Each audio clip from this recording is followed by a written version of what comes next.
Ever gotten acupuncture? Curious about acupuncture? I first got acupuncture years ago, and I've been fascinated by it ever since. On today's show, we're going to talk with San Francisco acupuncturist Janis Feichtmeir, who she's going to tell us all about acupuncture, from what it's about, from needles to herbs and more. So don't go anywhere. Matthew Felix on Air starts now.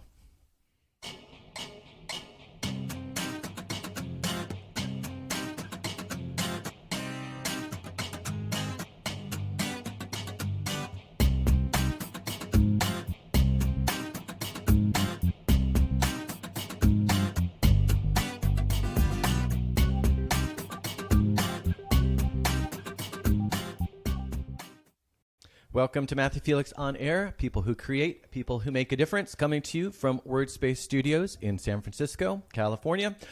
Hope you had a great week. For me, it was another busy one.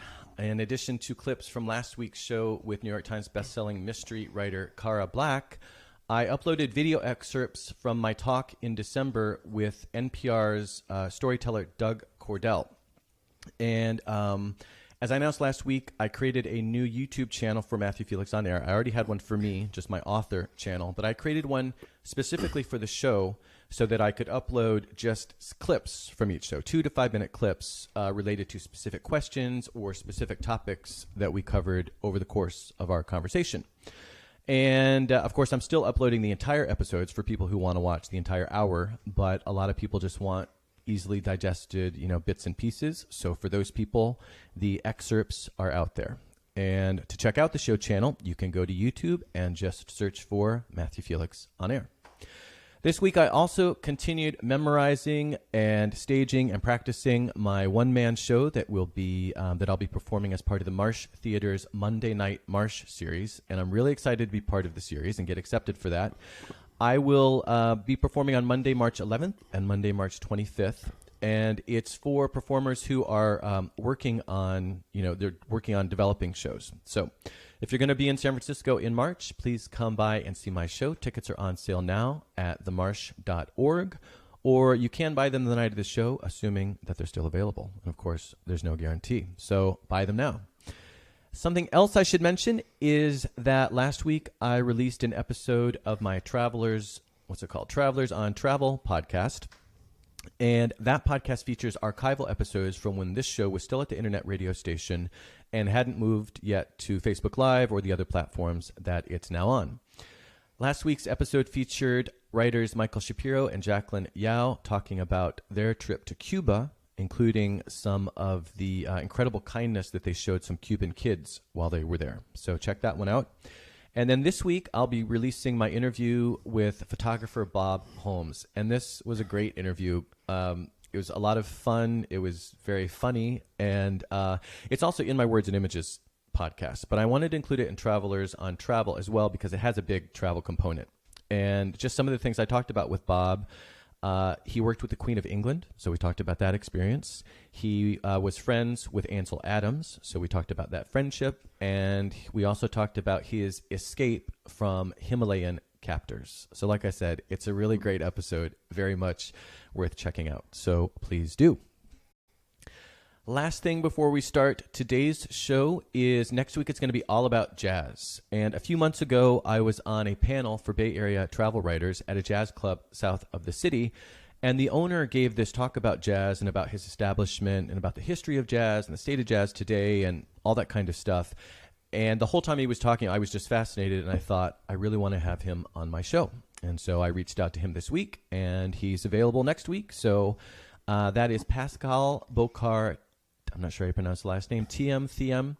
But anyway, Pascal is, again, owner of the Savannah Jazz Club just south of the city. And so I'm really looking forward to having him on the show. Okay, after this quick message from my sponsors, WordSpace Studios, we'll be back to talk with acupuncturist Janis Feichtmeir. A quick thanks to WordSpace Studios in San Francisco for sponsoring Matthew Felix on Air. WordSpace's mission is to bring together writers and thinkers of all ages and experiences. WordSpace will soon be offering creative writing workshops, a literary book club, and guided writing groups. And WordSpace is already offering writing residencies. They are submission-based, and they provide writers with room and board for up to 1 month. To find out more, you can email info@wordspacesstudios.com. Janis Feichtmeir, licensed acupuncturist, is co-founder of Clouds Rest Healing Center in San Francisco. After completing her master's degree in traditional Chinese medicine in 1989, she traveled to Nanjing, China, and completed advanced coursework at the Nanjing College of Traditional Chinese Medicine. Upon her return, she began a decade-long study with Daoist priest Jeffrey Yuen, who presented a more in-depth and complex understanding of traditional Chinese medicine with an emphasis on its spiritual roots.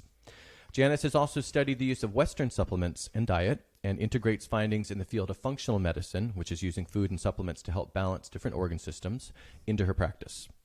In addition to private practice, for years, Janis was involved in offering acupuncture care in the public healthcare settings. She served as a faculty member of ACTCM, supervising students providing acupuncture care at the Women's Community Clinic in San Francisco. She also provided adjunct ear acupuncture services to recovery settings, including the San Francisco Drug Court, the San Francisco County Jail, the Ohlhoff Recovery Program, and the Epiphany Center for Families in Recovery. Most importantly, when all other options, including Western allopaths, a neurologist, chiropractor, and I can't even remember how many other people I went to, were proving utterly ineffective for a nerve situation that I had in my leg, Janis managed to get a painful and frightening nerve condition, my condition, under control, forever converting me to a huge fan of acupuncture. So, welcome, Janis. Thank you.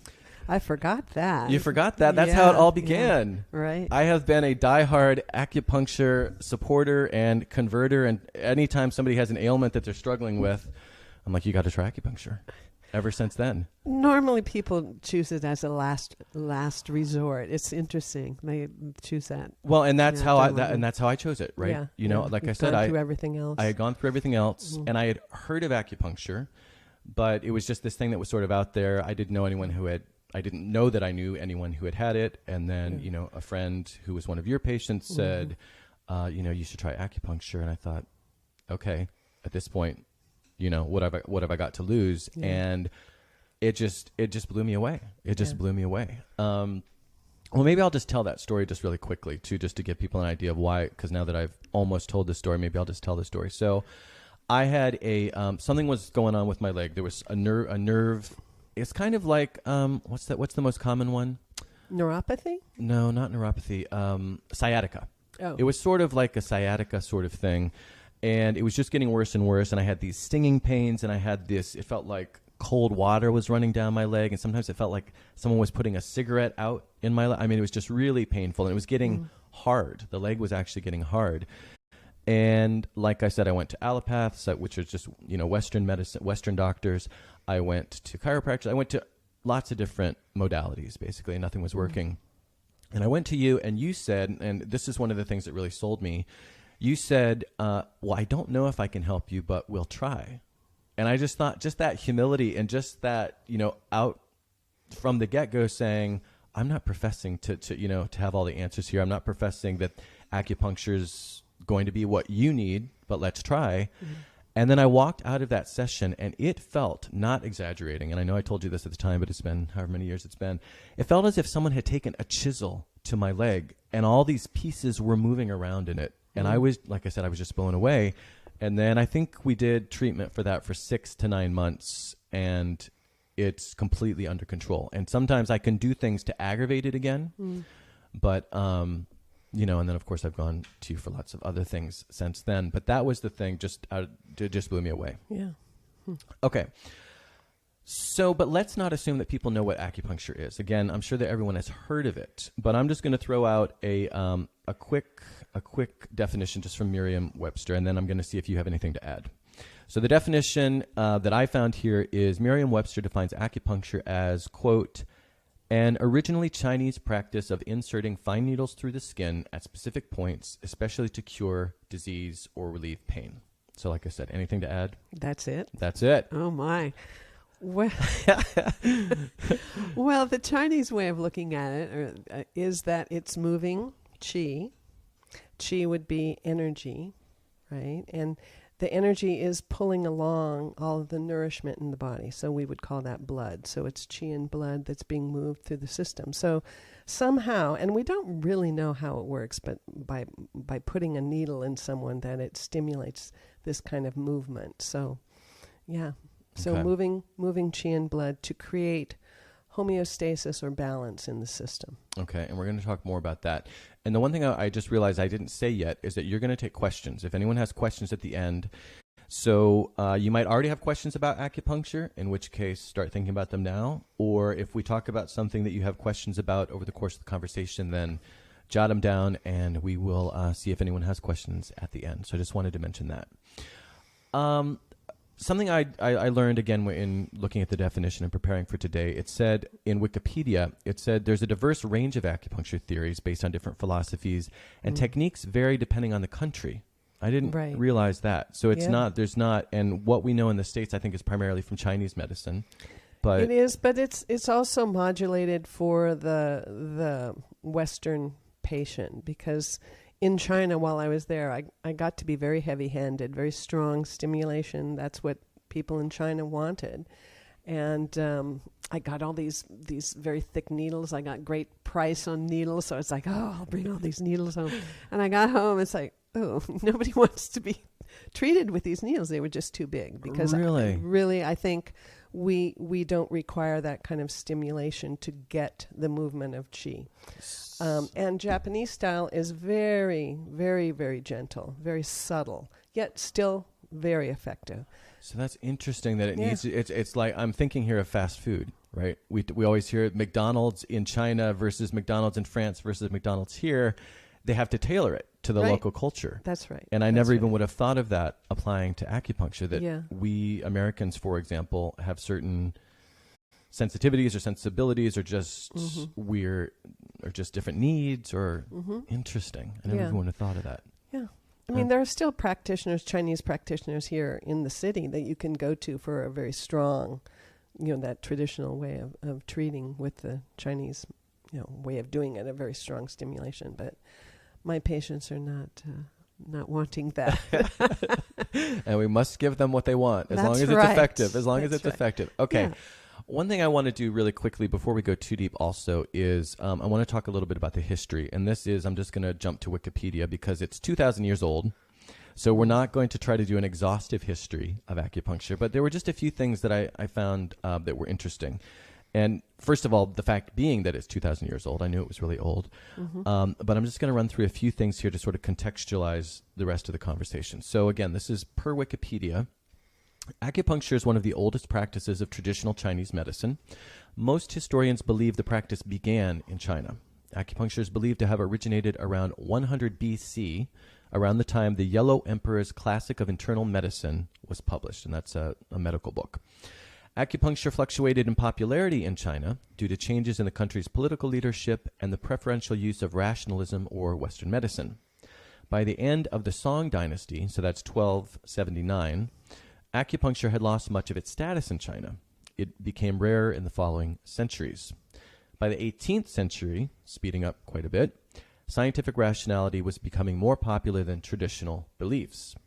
In 1822, the Chinese emperor signed a decree excluding the practice of acupuncture from the Imperial Medical Institute. He said it was unfit for practice by gentlemen scholars, which is kind of funny.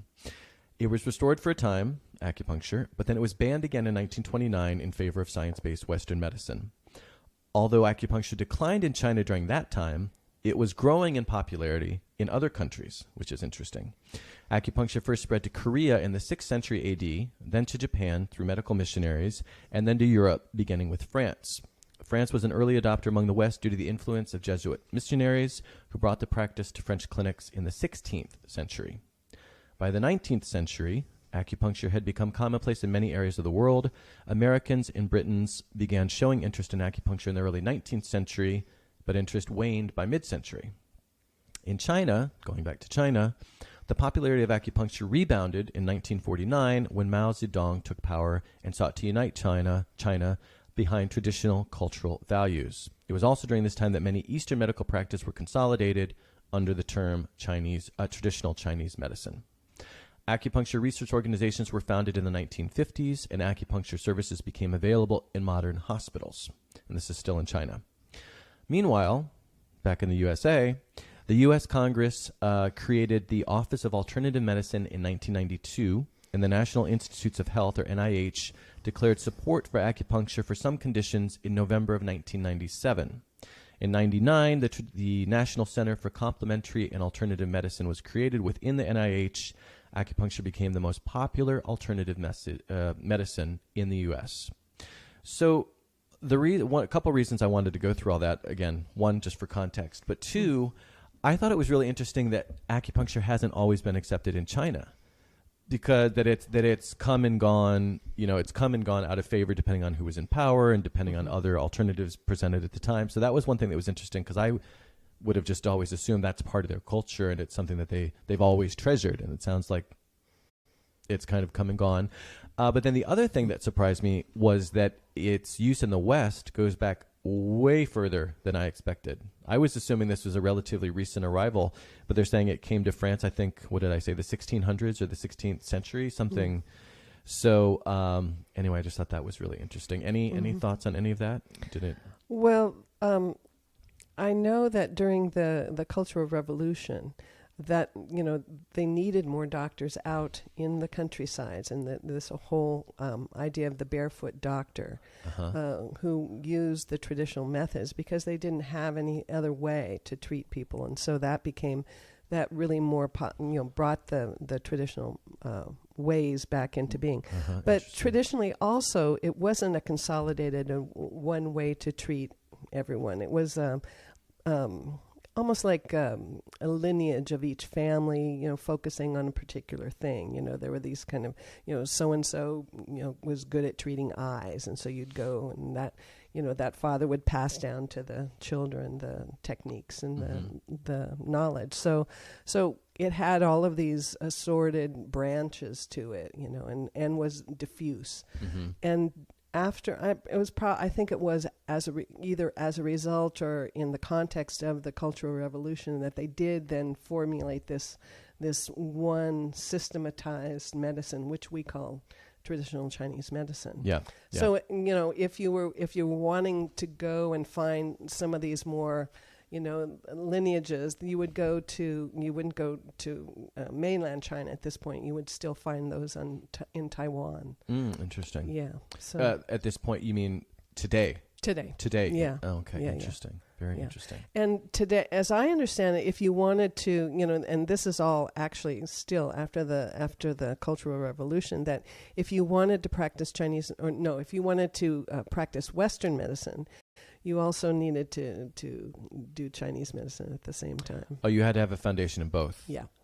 Interesting. Yeah. Very interesting. Okay. So, in fact, some of the teachers who I had in the school here in San Francisco at ACTCM, they were medical doctors who were coming here, and they had the background in Chinese medicine, so they could work in the school teaching Chinese medicine, but they could not work as Western doctors. Interesting. Yeah. A tangled web. A tangled web. The web has no weaver. Isn't that the book on Yes, acupuncture? Yeah, that actually, is I'm gonna I think quote that later.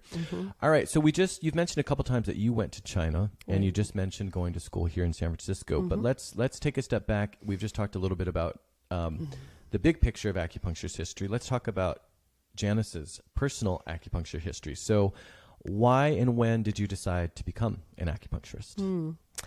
Well, many lifetimes in this lifetime for me. And one of the lifetime in the 80s for me was I was a musician here in the city. Yeah. Rock and roll, punk, blah blah blah, the whole 9 yards for about 5 years. Yeah. And loved it. It was good. But guess what? What's no that? money. No money. Oh no, can't relate. Yeah, right. So at some point, and so I was doing odd jobs, to get by. And one of my jobs was at a sauna place. I was like the front desk person, folding the towels and seeing everybody in. And one of the guys there, who was a really good friend of mine, he was a massage therapist, and I was having to hang up my mini skirt finally. I was okay, this is time to let this go. I can't do it any longer. And he was going to acupuncture school, and he goes, well, why don't you go to acupuncture school? And I was like, well, maybe. Well, how long is it? And he said, well, it's 3 years because it's a master's program.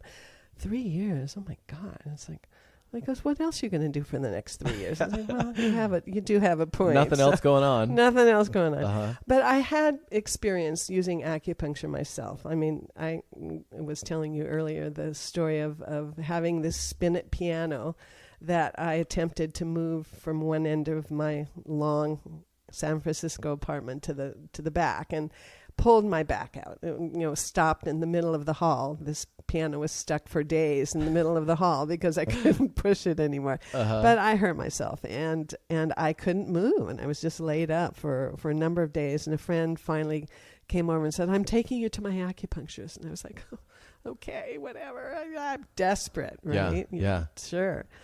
And it was miraculous. It's just like kind of went bent over in pain and walked out straight up in no pain. It's like, wow. Yeah. Incredible. Right. And then also during that time, since I didn't have any money, one of the guys in the band was, I was getting sick, and go down to Chinatown, go to the back of the herb store, the guy's standing there, he'll take your pulse, look at your tongue. He makes a diagnosis, can't ask you any questions. Can't legally. talk to you, but or legally, or just linguistically. No, just linguistically. Yeah, it doesn't have the English. Couldn't really communicate other than tongue and pulse, and one basic word like "I have a cold" or whatever. Right. And you'd go to the front and buy your herbs and go home, boil them up, and that was my medicine. It was very cheap. It was like $15 or something like that. And effective. Very effective. Yeah, or else you wouldn't keep going back. Yeah. So I had, and plus it was, it was exotic, and it was like cool to boiling herbs, So anyway, I had experience in both of them. And so it was like, okay, I'm going to do this. Yeah. Kind of made a pragmatic list of, what, sounds good. I can be my own boss. I can, I could trade if somebody, if the whole system crashes, I'll trade for eggs, it's like all these things. So it's like, yeah, I'm going to do it. So it was kind of pragmatic, but at the same time, here it is, almost 30 years later. Yeah. Yeah. So it's worked out. It's worked out. Yeah.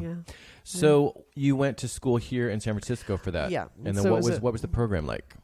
The program was actually at that point in time was very traditionally taught. So Chinese teachers, mainly for the most part, were doctors who were coming over from China and wanting to establish themselves here. And so that was an avenue for them to come.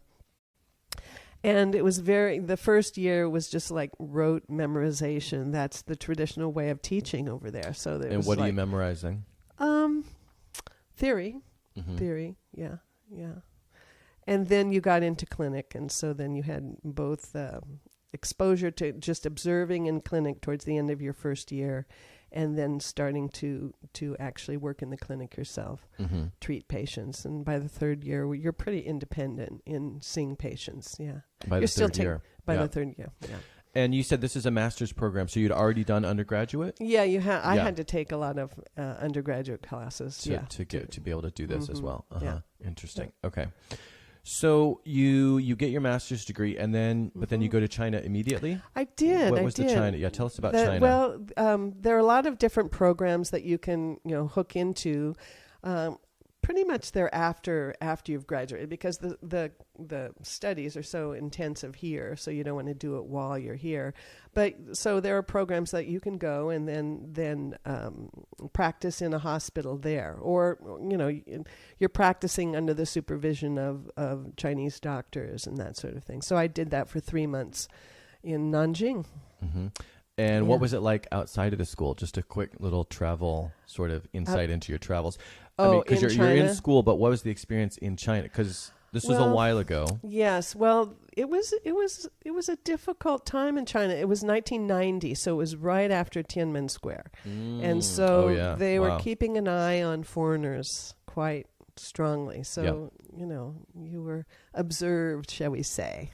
I had a friend go there a couple of years after that, and she was telling me about how they had to tourists had to use separate money.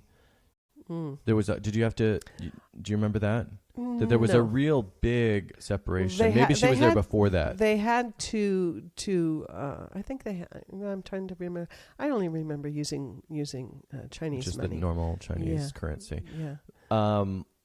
were you able to like make friends with the locals and things like that, or were you pretty much kept to the people I in your lived in school? the student dorm, so I was actually around a lot of the international students. There was only one other American there. Yep. So there were students from Latin America, students from Africa.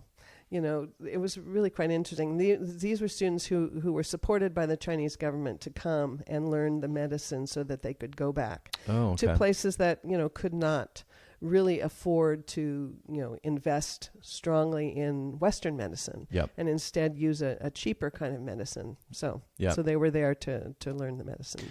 If someone were going to go, if you were going to go to acupuncture school today, would it still be advantageous to go to China? I mean, is China still sort of where it's at, or has acupuncture sort of spread so much and been adopted in so many different places that it doesn't necessarily have the corner on that market? Good question. I don't. And maybe know. you don't know because you're not going to school now. But right, yeah, just maybe curious Taiwan. If still... If I had to do it over again, maybe I would choose Taiwan, or maybe I would choose a different place. I mean, one of the doctors at the school who mentored me, who I followed throughout my 3 years there, he was a doctor from Shanghai, and he really wanted me to go to Shanghai, but I would just show up. You know, it's just like, you know, I think I want to be part of a program instead. So I took a different route, and probably would have been a better idea had I gone to Shanghai. But hindsight's 20/20. True. And again, it still worked out clearly. Yeah, it did. Okay, so the last thing I want to ask you about your own personal sort of journey into acupuncture was when you came back from China. You said that you did sort of a 10-year long learning with Jeffrey. Jeffrey. So, and it focused on the spiritual aspects. So what does that mean? Well, okay. So I was thinking I was going to China to really, you know, grok the roots of Chinese medicine. Yeah. And that was not the case in this particular program that I went in. I was left in a pain clinic. And okay, I got good with pain, you know, can treat pain, and that's all certainly good. A worthy skill to have. But down the hall was a woman who was treating cerebral palsy kids, and there was a whole floor where they were treating stroke. Well, this particular program was not allowing you access to those, you know, to seeing those things. So there was a bit of disappointment in coming back and not having really gotten to see, you know, the breadth. You were so focused on that one area. Yeah. So that was too bad. And then I came back and went to this one conference, just so happened, and there was Jeffrey giving a talk, and it's just like, oh my God, this is what I thought I was going to China to hear, you know, and so.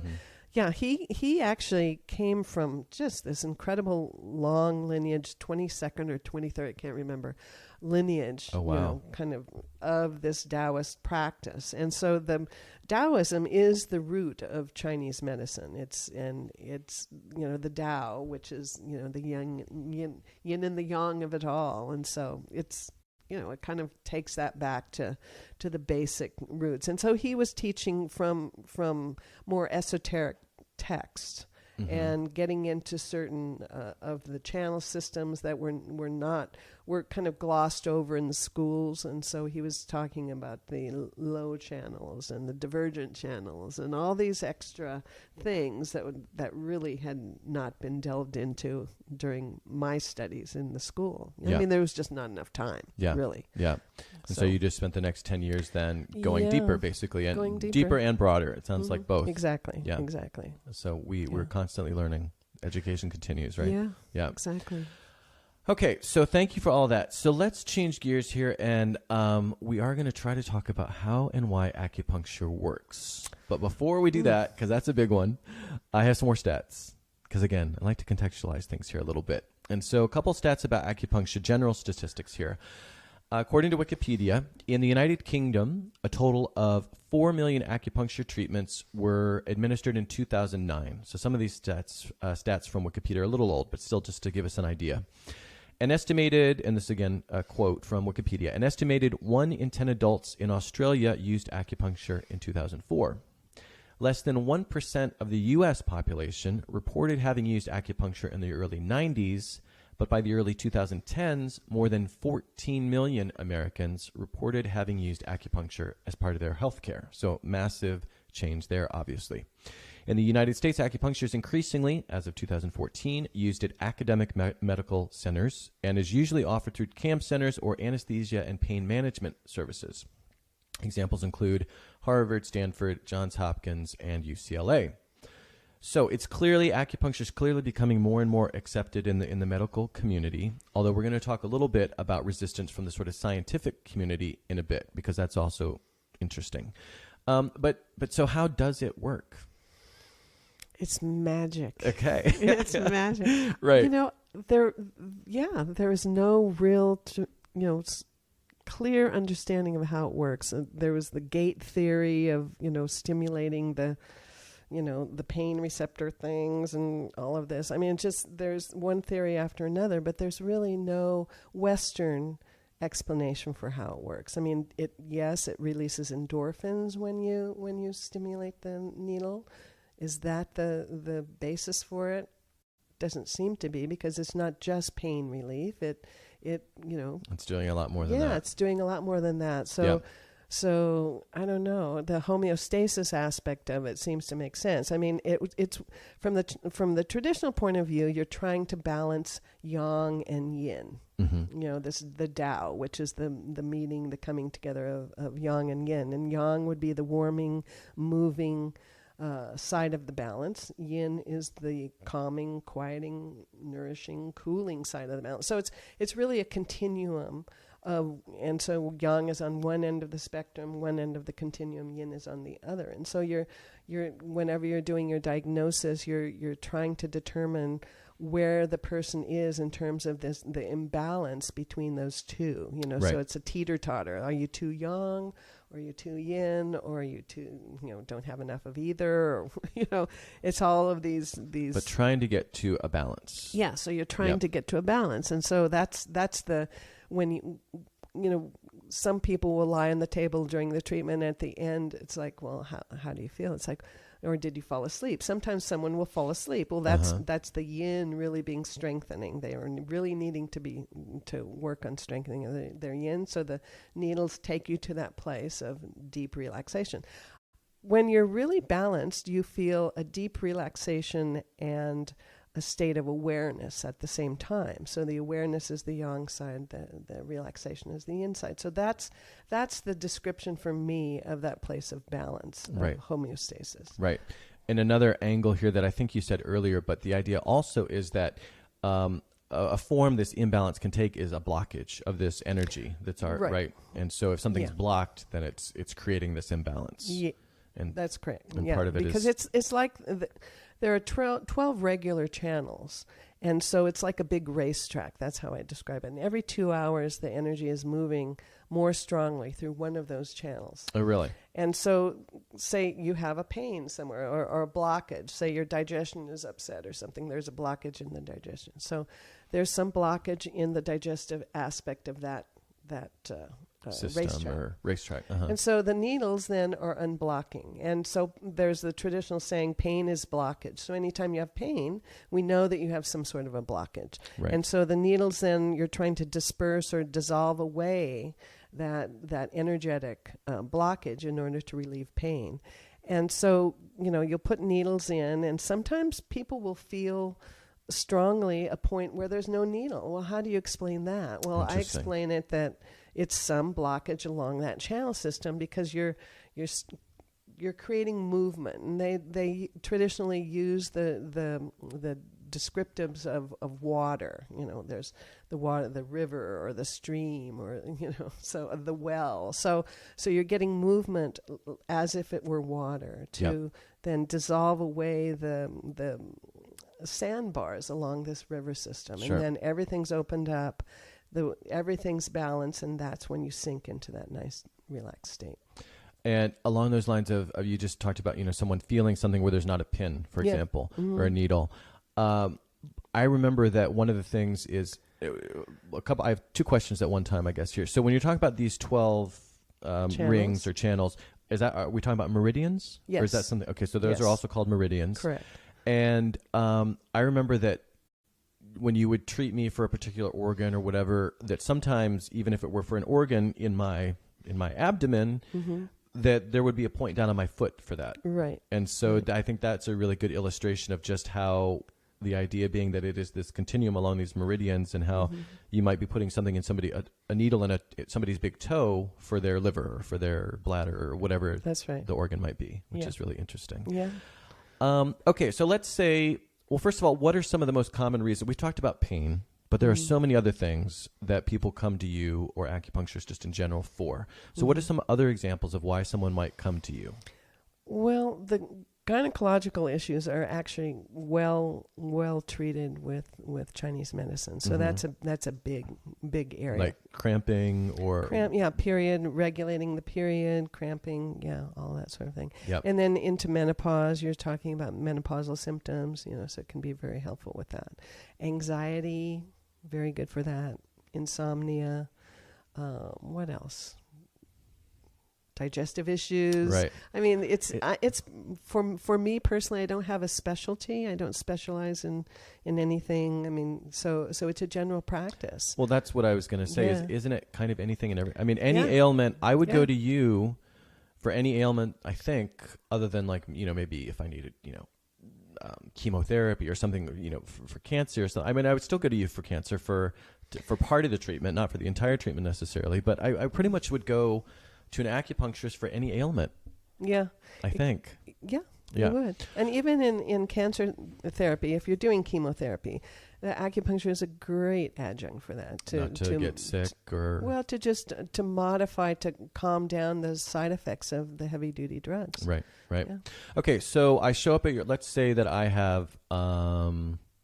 let's just use the example that you used, which wouldn't be actually for me. But let's say I'm having menstruation issues. And so I show up to you, to your office, and take me through the sort of intake and the first exam that we would do. Okay. What's that like? For me, I take time with people because I believe very strongly that hearing people's story, allowing people the space to tell their story and know that they're being heard is a big part of healing. So I allow time for that. And so there's, for me, in my first treatments with people, it is, hearing your story. So yes, you filled out intake forms, but then it's also just delving in a little bit more deeply into that and finding out, just refining from my point of view, from the Chinese point of view about that. And if I could just jump in, that was another thing that really stood out to me the first time I went to you and subsequently. And I would tell my friends this when I would be saying you need to go to acupuncturist. One of the things I would say is, she's not just trying to rush me in and out. She's actually sitting there and looking me in the eye and having a conversation. And that's just not my experience in typical Western doctors. Usually it's kind of get you in and out and that was just one of the things, and it's interesting that you bring that up because I noticed that, as a patient, and I really appreciated that as a patient. That actually is one of the things I picked up from Jeffrey along the way, because his point, he gave a lot of examples of what you can be as an acupuncturist or as a Chinese doctor, however you want to put it, but it's more as a guide, as a helper, not as the person with all the information and all the answers. That's not the authority figure. It's not here. So anyway, and then tongue and pulse to confirm. So looking at the tongue, which so is let's very talk about that, because that's something that's very different again from Western medicine, and that was interesting again the first time I went. So talk about the tongue, and why is the tongue so important? Well, it reflects the interior of the body. So it's very rare to see the perfect tongue. I saw it once. I was actually going to ask you. Years. I was actually going to ask you. Have you ever seen the perfect tongue? I did. Yeah. And this was someone who was not working, who was, taking care of themselves. Yes. Had, so had a lovely life. Life was good. Yeah. And I actually exclaimed, I have to say, it's like, oh my God, you have the perfect That's an amazing tongue. Wow. And then the person's partner came and said, oh my God, why did you say that? I'm not hearing the end of that, Yeah. And then the person came back another time and then, oh no. Guess what? Oh no. That was it. It wasn't perfect anymore. Gone. Shoot. So it was a momentary balanced point. So anyway, so it's color that expresses heat or lack thereof, or coldness in the body. It's coating. It's the terrain changes if there are cracks in the tongue, or where the color changes on the tongue, because the tongue itself is broken up into front, middle, and lower, or back part of the tongue, which represents upper, middle, and lower part of the body. Oh, okay. Yeah. So there's a correlation there. Yeah. And the coating itself is a reflection of the digestive process. So if you have a thick coating, then there's stagnation going on, coming from dysfunction in the digestion. One of the funny things I read in Wikipedia about this also was what do they say? Yeah, they said, okay, so the quote from Wikipedia, which I wasn't going to read, but I'll read because the ending is what I was going to mention. But the quote is, inspection focuses on the face and particularly on the tongue, including analysis of the tongue, size, shape, tension, color, and coating, all those things you just mentioned. But the one thing you didn't say that I was curious about, and the absence or presence of teeth marks around the edge. That's true. Why would people have teeth marks around the edge? To me, that would just say that their tongue's too big. Yes, but why is their tongue too big? Yeah, touche. It is an accumulation of fluids. Okay. And so to the point where you're pushing out against the teeth. So actually, you know what? That has definitely happened to me. Yeah. I was sitting here thinking that I have actually suffered from a big tongue. But I'm just now remembering it's true. Sometimes that happens. Yeah. It is, and that is a reflection of the digestive process as well. So lack of efficient, breaking down. So then the body is holding on to retaining fluids. Sometimes I don't chew my food. That could be part of it. That could be part of it. I just swallow it whole. I'm hungry and I just go too fast and then my tongue just gets giant. Now I know where that's coming from. Now I know. See, I don't know. One of the things I do first thing in the morning is look at my tongue. Why doesn't everyone do that? That could be really illuminating. That could be a major cultural shift, right? We would have this awareness that we don't have of our eating habits and the consequences. And there you go. Okay, see, that's why we're doing this show, to help. We're trying to change things. We're trying to be positive forces for change, or changes for positive, whatever. Forces for positive. Okay, so you've just looked at my tongue, and then what's next? Well, I take your pulse. Okay, but I think there's more than one pulse. There are 3 pulses on each wrist. They are different. That was fascinating. Yeah, because Western medicine doesn't see more than one pulse, or do they? Not that I'm aware of. Yeah. No. Yeah. And so we're looking, again, upper, middle, and lower part of the body. So, and one side is more, you're looking at, are the organs more dominated by the yang, and the other side are the organs more dominated by their yin. Not to say that each organ doesn't have a yin and a yang. Of course they do. You have to have a yin and the yang. If you don't, if the yin and yang separates, that is the point of death. So.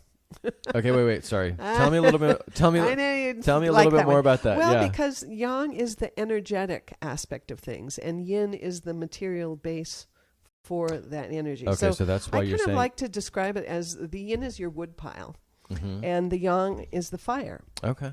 So at the point of death, you're down to embers, or you're down to having no wood pile anymore. Right. And so the yang separates, and so you're left with an etheric. Qi is kind of it's intangible.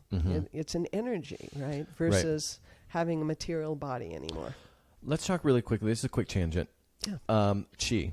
Yeah. Because it seems like sometimes I'll read things that suggest that Qi is sort of this out there concept. And yet, I think we're just talking about energy, life force, right? And we know that we're energy. We know that when we eat food, our bodies change it into energy. It's calories. Calories, I think that's just a measure of energy, right? Right. So we know we are energy. Yeah. We know that the heart has its own electric system. It has electricity, which is the most clear form of energy. So we know that we're energetic beings. Why do you think in kind of the West, there's this, why are we kind of resistant to this notion of Qi, that we would have this energetic thing and we give it a name? Well, I think there's probably more resistance to the concepts of the meridians, of how this energy moves through the body. Yeah, I would say Qi represents functionality. So your heart beats because of the Qi of the heart. Yeah. So the function of an organ is based on its Qi. Okay. But it needs nourishment, and that's where the yin side of things comes along. But the meridians themselves, because people come in thinking, oh, you're stimulating nerves. Well, no, you're not. In fact, you don't want to have the nerve stimulated. That's a no-no. That's an owie. That's a big owie. No. Yeah. And so So you're near a nerve, of course, because there are nerves everywhere, but you are not you're not directly stimulating a nerve. So there are these pathways, and so how did they come to understand these pathways? This channel system, that's a mystery. Yeah. I prefer having now, studied with Jeffrey for all of those years, and the whole, knowing how far back Taoism goes in Chinese medicine, and this lineage that he represents and his qualities, having been around him long enough to recognize his qualities. I think that probably in meditation, that the Daoist priests had the experience of this channel system, and that's how they came to define them, or really kind of, wake up to them. Yeah. Recognize them. Yeah. Right. Yeah. Right. Interesting. That I was actually pondering this before the show and thinking that it was probably something along those lines. I mean, because it has to have come into our knowledge somehow. Right? Yeah. So Qigong, Tai Chi, these exercise forms that are meant to strengthen the qi. Yep. And move the qi. So people who are very, very good at that, they project the qi from their palms. I mean, that's like the energy healers, or is that Reiki? That's kind of a variation of yeah, that exactly. Happened, yeah, one time. Then that was another thing that I was open to, but didn't have any experience with. And I was in Istanbul, living in Turkey, and this guy came into the cafe and was a friend of some friends, and my friend said, he's an energy healer, or whatever the equivalent was in Turkish, and so I was like, okay. Maybe, maybe not. He put his hand, and I had a stomach ache, just fortunately. And so he put his hands on my stomach, and it was this massive radiating heat. There was I don't care. You could put a gun to my head and say I was imagining it. It was a placebo effect. It was like someone was putting an iron up to my stomach. And I was, again, sold. There's really something to that. Right. And yeah. Well, these techniques go back a very long way. I mean, 2,000 years for acupuncture. Actually, cupping is even older. And I wanted to mention that because cupping now is like popular right now. But yeah. But I've had people come in and let's tell people what cupping is. Oh, really quickly. So cupping is you're creating a vacuum using the traditional way was using actually pieces of bamboo.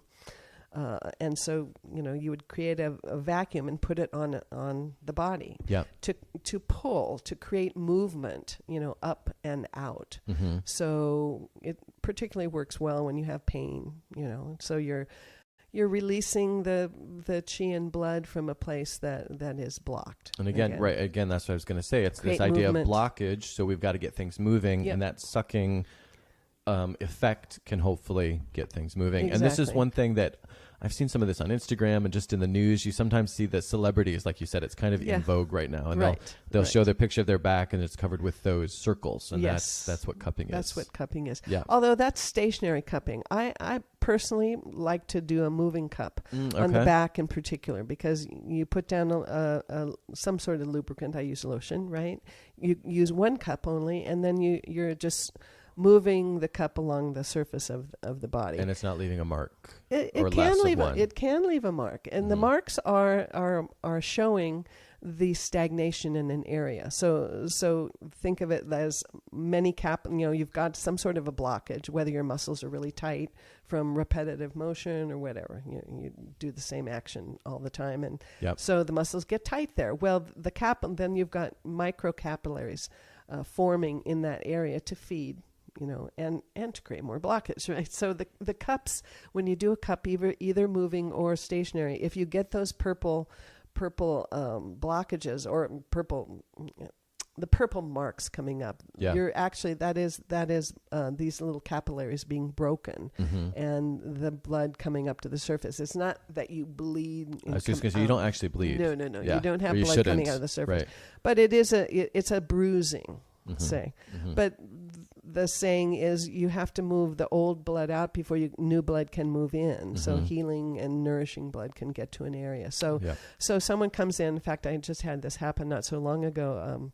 Someone who just chronic, pain and upper back pain. So I did the cupping. And it's like, oh, mention to your wife that you're going to, that you have, not to worry. This is, It looks bad. Because it looks bad. Yeah, it looks like bad. he went in and you beat him up or something. Yes, I did not beat you up. Yeah. And he felt so much better after the treatment. Of course, he goes home. It's like, oh my God. And I said, but next time you come, most likely that will not happen. So he came back again. And we did the same treatment again, but nothing happening with the cup at that point because that blockage has now been eliminated. Yeah, that's interesting to see the before and after. So it's pretty cool. Yeah.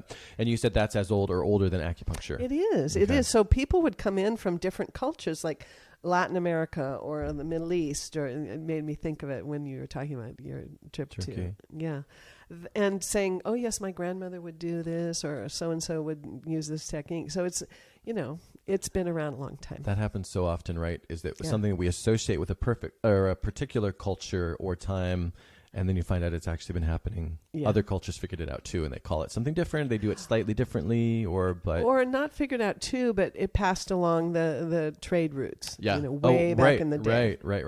Yeah, that's exactly. probably it has more. the same origin. Exactly. Yeah. Okay, so the other thing, just while we're talking about things that aren't acupuncture that are related, though, so there's the cupping, but then there's also moxibustion. Moxibustion. Yeah. Let's just touch quickly on that because that's another interesting one. That is a means. So it's an herb, mugwort. It's a particular herb, and for whatever reason, that herb burns very hot, and its heat penetrates into the body. So when one is very cold, so blockage due to cold, for instance. So say someone comes in and has bad cramping due to coldness that's just blocking up the lower part of the abdomen. So you can use what's called a moxa box. You put a little box that's raised above the body and has a screen on it, and you put all this loose moxa and you light it.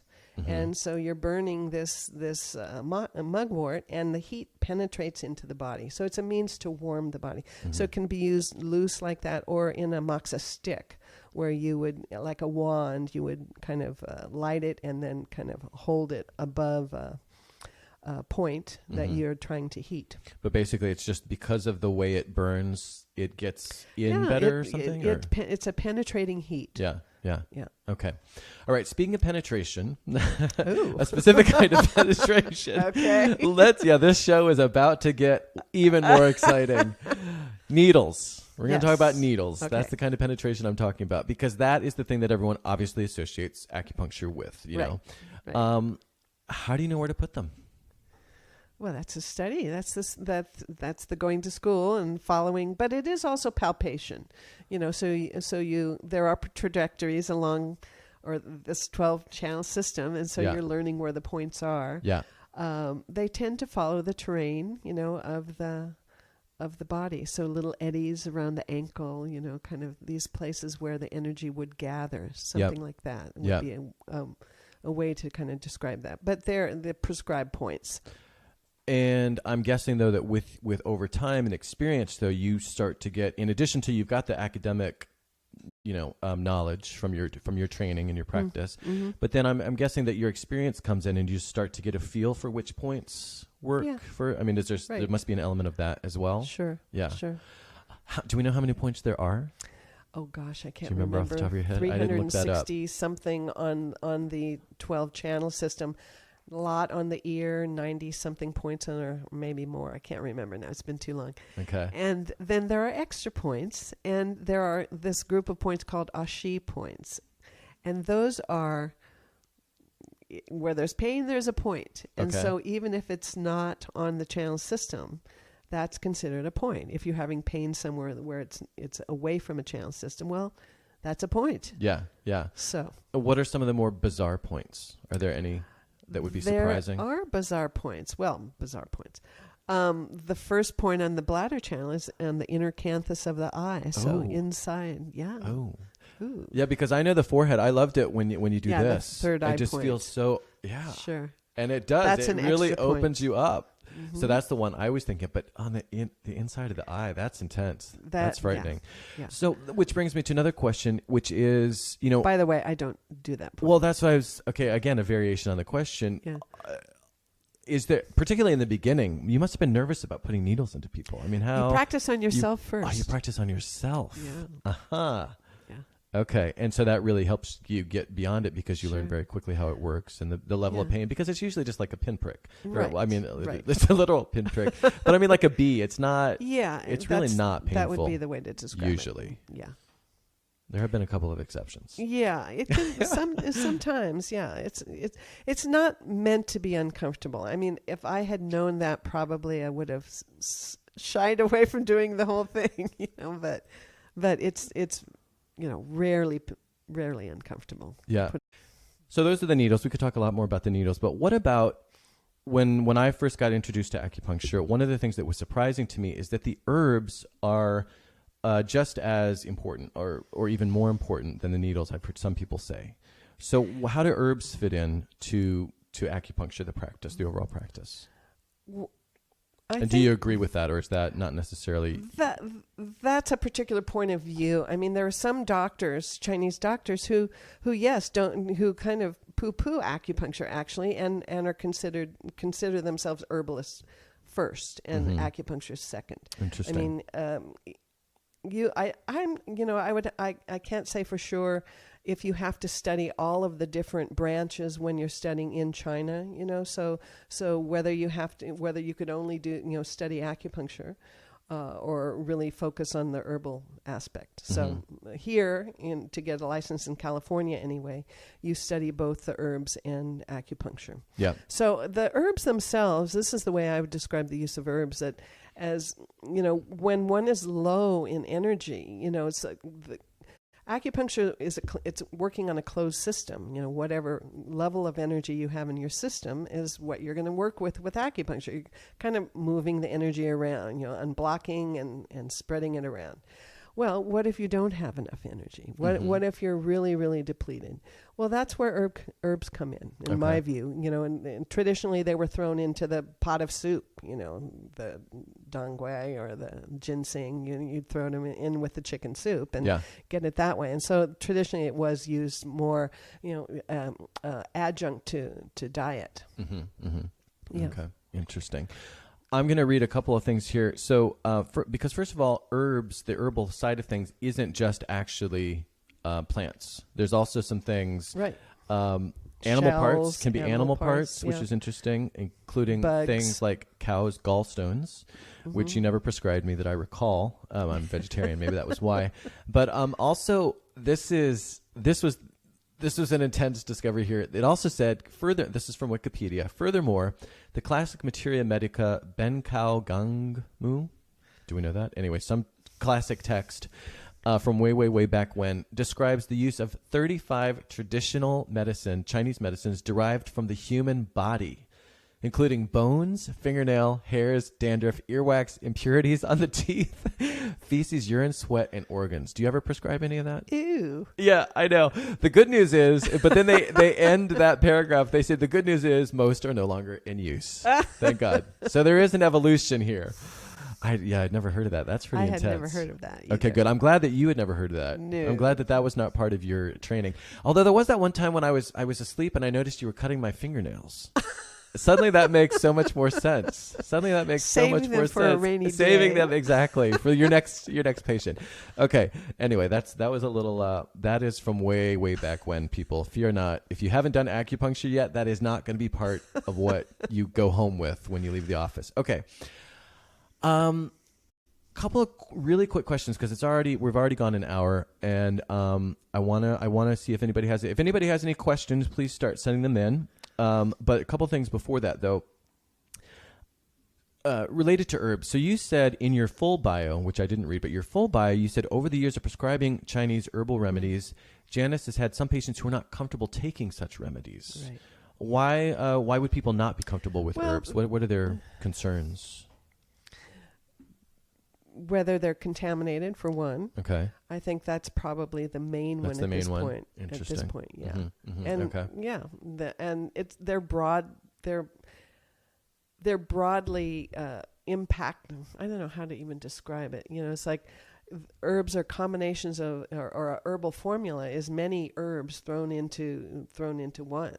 Traditionally you'd throw them into a pot and boil them up and drink the tea, right? Now they're made into pills or tinctures and that sort of thing. But still, there are a lot of combinations in one formula. So, you have to think about, are all of those herbs, They got the right herbs in there and how they're working together and all that kind of thing? Yeah.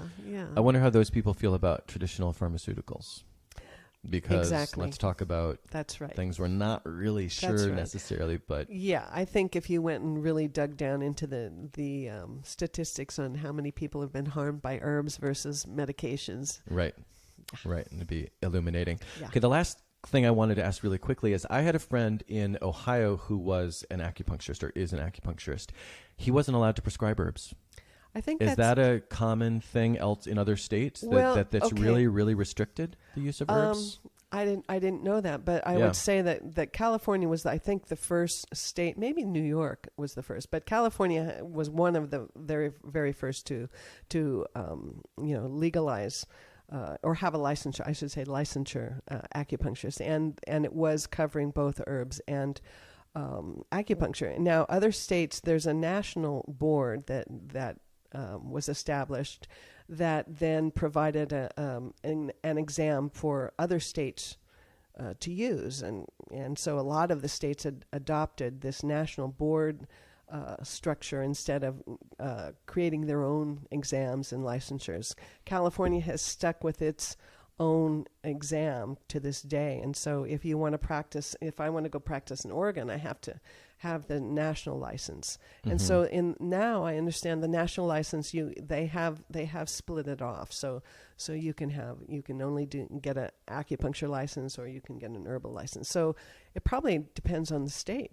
Okay. Yeah. That sounds like it is now more regulated kind of at the state level, even though there's the national thing out there. Mm-hmm. Okay, interesting. Yeah, I was just wondering because that just kind of shocked me when I heard he wasn't even. Yeah, they've been doing this for 2,000 years. I mean, it is kind of. That's not to say again that there won't be issues and that you don't need to regulate certain things, but I just was really surprised when he wasn't even allowed to prescribe them at all. That's surprising. Yeah. Okay. So I was going to talk a little bit, and we've kind of touched on this, and like I said. I'm just curious about, Western science's resistance to acupuncture. And, when I read in, again, Wikipedia, acupuncture is considered a pseudoscience. The theories and practices are not based on modern scientific knowledge. Well, we know that. But scientific investigation has not found any histological or physiological evidence for traditional Chinese concepts such as qi, meridians, acupuncture points. Conclusions of many trials suggest it's not effective. Well, as someone, I mean, you and I have both, you got into it because you had such an amazing experience. Yeah. Again, I was at my rope's end. I was in a lot of pain, and I walked out of your office, and, and I've had some other really powerful experiences since then. So I get that if someone hasn't had that kind of experience and science isn't providing that, some people might have some reluctance or some hesitance. But why, do you have any thoughts on sort of Western science's view and resistance to? I think it just, remembering back to the first year in school, because it's just such a different paradigm. Yeah. That you had to just set aside your Western paradigm and accept that, maybe there's room for multiple paradigms. Right.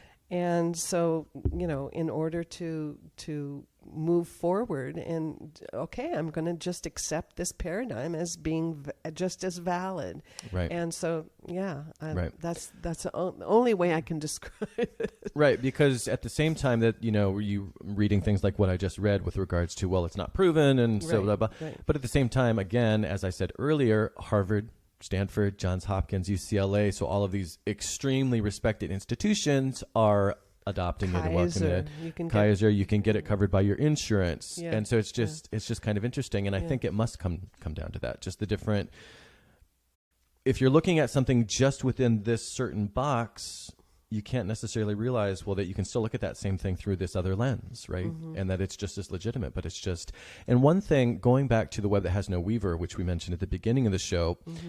He being Ted Kapchuk, thank you, mm-hmm. the author of the book. So this is just a classic book on acupuncture and Chinese medicine in general, I guess. It's used in the schools as a textbook. It's used in the schools. Yeah. Okay. So that book, he says, the tendency of Chinese thought is to seek out dynamic functional activity rather than to look for the fixed somatic structures, i.e. body parts or parts of the body, that perform the activities. So the tendency of Chinese thought is to seek out dynamic functional activity rather than to look for the fixed somatic structures that perform the activities. Because of this, the Chinese have no system of anatomy comparable to that of the West. So that's what we just got done saying. Yeah, essentially. and what I was mentioning or mentioned in my bio too, the concept of functional medicine is now making its way into Western medicine. Mm-hmm. So it's just within the last decade probably that same concept of let's look at the functionality of the Western organs and the how do you go upstream and support the immune system. By providing appropriate macro and micronutrients so that it can right itself versus looking for the silver bullet of one pill that's going to solve it all. That's right. So I think there's now a little bit of opening in Western medicine to accept this broader view. Yeah. Yeah. And then along those lines, other entities are embracing this wholeheartedly as well. So for example, if we could just quickly touch on this, because again, I think it speaks to how it is making so many different inroads in different ways, but you've done work with the San Francisco Drug Court, the San Francisco County Jail, the Ohlhoff Recovery Program, the Epiphany Centers for Families in Recovery. What are those organizations just at a high level recognizing? Because obviously they wouldn't be bringing you in if you weren't doing some good. So what sorts of things are you doing with them that they're able to see the benefits and the value? Well, the 5-point ear treatment that we offered in those settings and is offered now all over the world was developed, I think it was in the 60s or 70s, I forget now the details, back in the Bronx by a Western doctor who was working with people in recovery and brought in a Chinese doctor who set up this combination of 5 points in the ear. So you don't have to do any intake in those kind of settings. You don't have time or you want to treat a lot of people at once. But this particular 5-point combination just turned out to work fantastically in calming the body, calming the mind, and allowing people to move forward in their recovery process. So that's what I did. Yeah. Okay, so wrapping up here, and then again, we have a question, so we're going to get to the question shortly. Thank you, Susan, for the question. And if anybody else has questions, send them in. But to sort of wrap things up here, so I was going to ask about any strange experiences. Any strange experiences we haven't touched on that you would mention? Strange experiences. Well, I guess the reason that the question came, I don't know if you probably don't remember, but at one point I was getting acupuncture, and I had this out-of-body experience where... And it's not an experience I've ever had before or since, and I don't know what else to call it, but I felt as if I sat up, and I felt physically as if I sat up, like no question about it. And then I thought, oh, wait, I can't sit up because I'm full of needles, and I was thinking I had already done it, and then I realized, oh no, I'm still lying on the table. And I told you about it when you came in, and you said, oh yeah, I've heard about that happening, but no one said that before.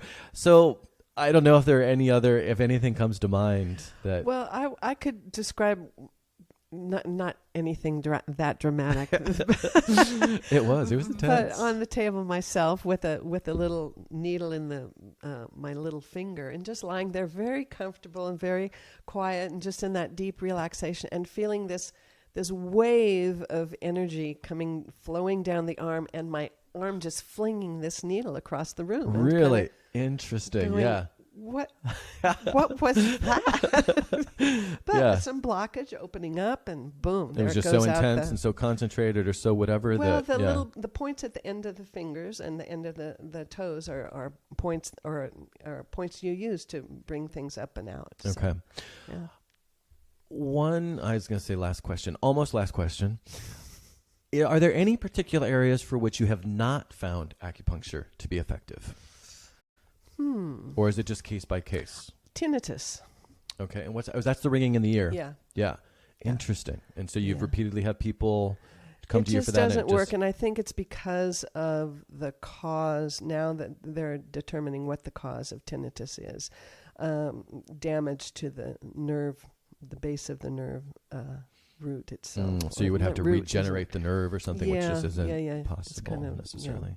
The synapse has been damaged and not much to do. Yeah. Okay, interesting. The last couple questions.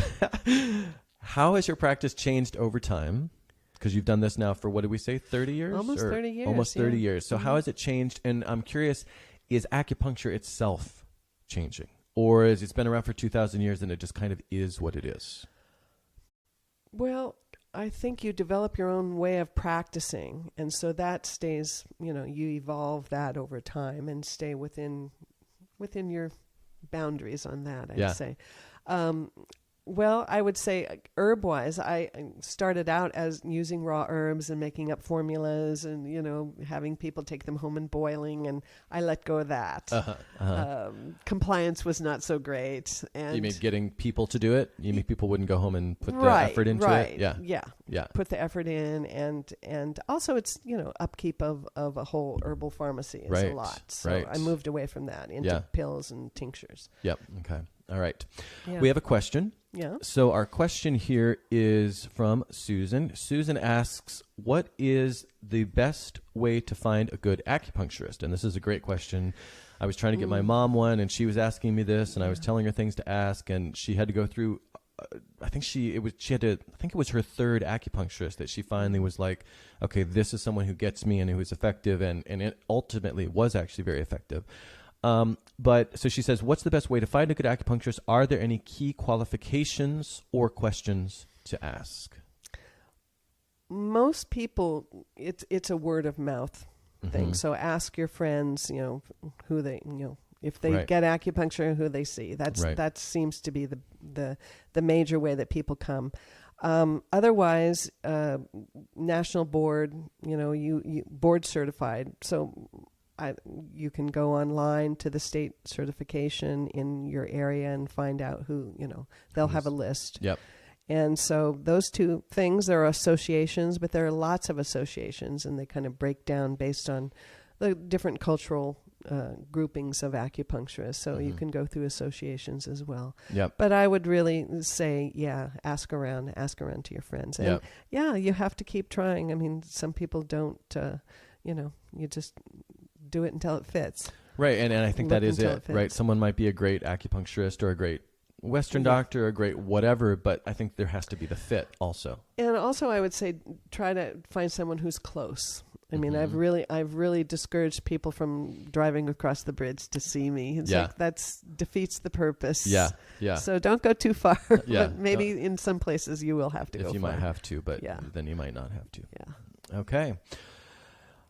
Jan, thank you very much for being here. Yeah, this is great. That was fun. And we could have gone. I could have gone for another hour. I have so many questions, but I think we covered most of at least the main areas. So thank you very much for that. You're welcome. And thanks everybody for tuning in. Thanks Susan again for the question. And I just want to say Jan's website is cloudsrest.com. So you can, if you do live... Clouds Rest Healing. Oh, shoot. cloudsresthealing.com. Thank you very much. Thanks. And if you're in the city, check her out. And if you're not, don't cross the bridge. There's somebody hopefully closer to you who can be your acupuncturist. But again, thanks again, Janis, for being here today. All right. That's all for today. Thanks again. Thanks to WordSpace Studios for hosting me. They are at wordspacesstudios.com. Next week, we're going to learn all about jazz with jazz musician and Savannah Jazz Club owner Pascal Bocard-Thiam. Thanks again for watching and listening. If you like the show, would you please share on social media and subscribe, rate, and review wherever you happen to listen or watch. As I always say, it makes a huge difference. It really does, and I really appreciate it. For more about me, my website is MatthewFelix.com, and links to my social media, books, including my new book, Porcelain Travels, other podcasts, and all the rest can be found there. If you have any comments, ideas for the show, or just want to say hello, I would love to hear from you at FelixOnAir@MatthewFelix.com. Thanks again for watching and listening, and have a great week.